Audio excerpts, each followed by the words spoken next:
Hi, this is Kelly. Welcome to my channel. Today we're doing some weathered haunted Easter DIY number 1, the Forgotten Carrot Patch.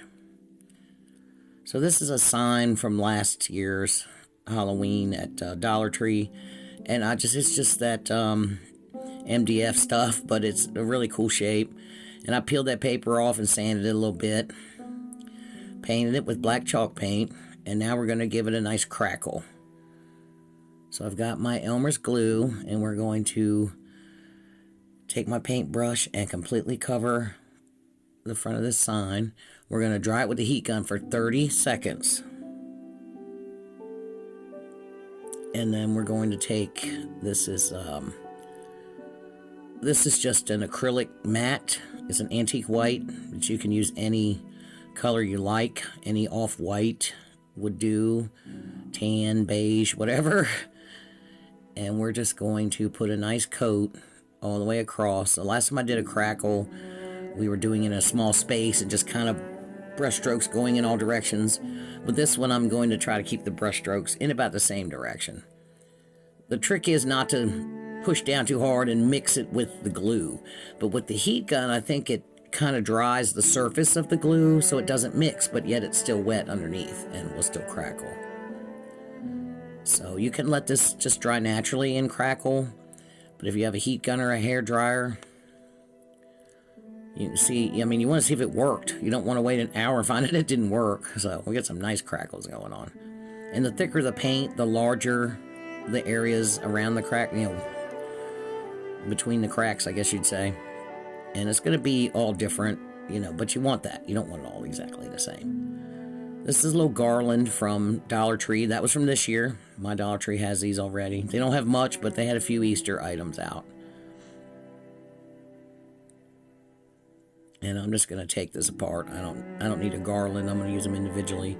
I'm going to change the stems out, but I'm going to use that for now in case I need to hold on to it while it's drying. But I really didn't need to. But this is just Java chalk paint, dark brown. And I'm just distressing the carrots, and there's going to be areas where the white styrofoam shows through, and I just took my brush and went down inside there to hide the white sticking out. So I just twisted out the stem, and this is a piece of Spanish moss. I trimmed the end and I just kind of twisted it to a point as much as I could, and I also created a bigger opening with my skewer there. And we're just going to push that in and use a skewer to push it in further. And just get it down in that glue a little bit. We want all these items to look weathered. And you see I'm twisting the stem out. And we're going to do the same thing with the Spanish moss on 2 more carrots. This is some distressing ink. You can use antiquing wax, watered down paint. You can use whatever you like to distress. You can dry brush just chalk paint. And it's a good idea to start lighter. You can always darken, but you can't take away. So we're going to continue to darken this as we go. You'll see what we're doing here. And I was doing the edges, and it just wasn't coming out dark enough for me with this, but it was a good base. I'm going around all the outside edges. And then you see I've got more covered. And I'm taking it just across the entire piece to darken all that lighter paint. And you can do as much or as little as you like. We're trying to make this look like it fell down on the ground and has been laying there for a minute. So that's what we're doing.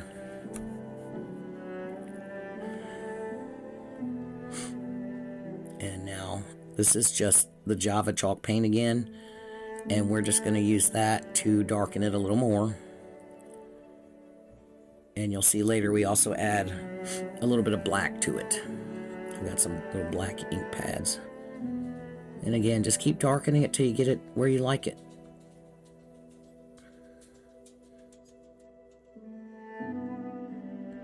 And it's like, it no longer looks like that cardboard stuff anymore. It looks like a weathered sign. It's amazing what you can do with a little paint. And then I'm just going over here and there It's really starting to look like an old sign. This is just tissue paper taped to cardstock, dull side up. I created the sign on Canva, and we print it out and just cut it out. It turns out these letters are too small. I redo it, but this shows you the process. I'm taking a little bit of water on a nice skinny little paintbrush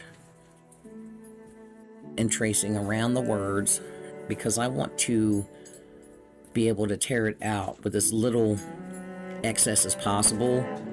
And if you mess up and get water where you don't want it, just let it dry and start over.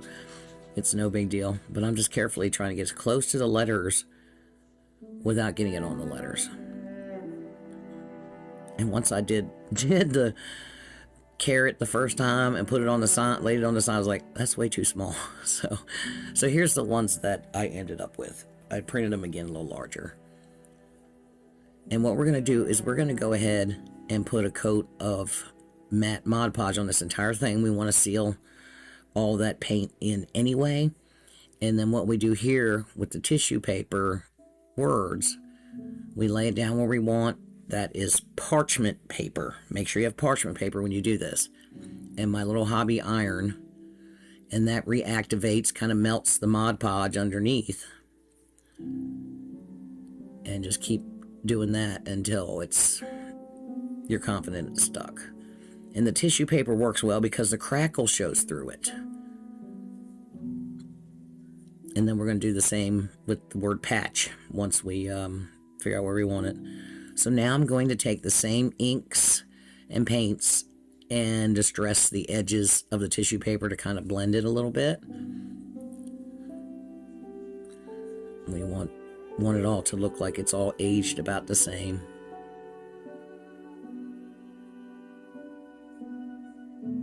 I just keep going over it. And as you see, I'm darkening it even more here and there.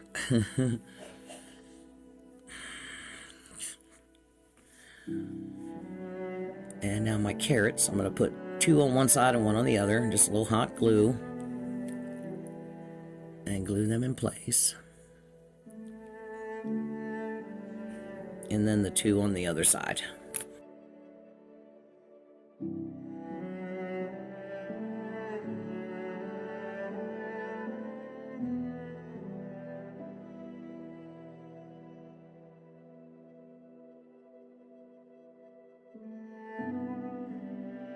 And there we have our little sign. Now I've got some more Spanish moss, and I've laid some out where I want it to land. I'm going to glue it to the back of the sign so it's peeking out. I don't want to lose the shape of the sign. That's my favorite part of this. So we're going to glue it to the back so it's peeking out all the way around. Just like I said, I've got it laid out where I want it, and then we're just going to set that right back on top of the moss and press it down. And then I do go back later with a little hot glue here and there and make sure it's secure. And also I trim off the excess a little bit. Did the same across the top, and here I'm trimming. I don't want it to be completely engulfed in moss, you know. Like I said, I'm trying to make it look like it's been laying on the ground for a while with stuff growing out from underneath it. And now I'm going to darken it even more. This is my black ink. So I'm going to go around the edges. Because if it's been laying on the ground and it gets wet, it's going to start to rot on the edges first. So I thought, well, if it's just a little black, and we don't want it to look rotten necessarily. We want it to look weathered and interesting. We don't want it to look gross, but we want it kind of real. And that project is done. DIY number 2, Haunted Hares. So I got these little bunnies from Dollar General last year, and I already textured them with tissue paper and painted them before. And we're just going to give them a little rework here. So I'm going to paint this bunny with my Waverly chalk paint sandstone, and I paint the other bunny with black chalk paint. That's just Elmer's glue, a little water, and that is white creepy cloth I got from Amazon, We're going to soak that in the glue mixture and wring it out. And then just take your time pulling it apart. And we're going to drape this over the ears and down the back. I'm going to cut the excess off here. And we want to kind of bunch it up and fold it over itself here and there.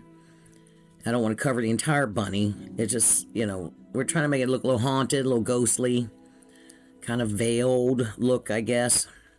And when I was doing this, I wasn't sure where this was going to go, really, but once they were done, I was pleased.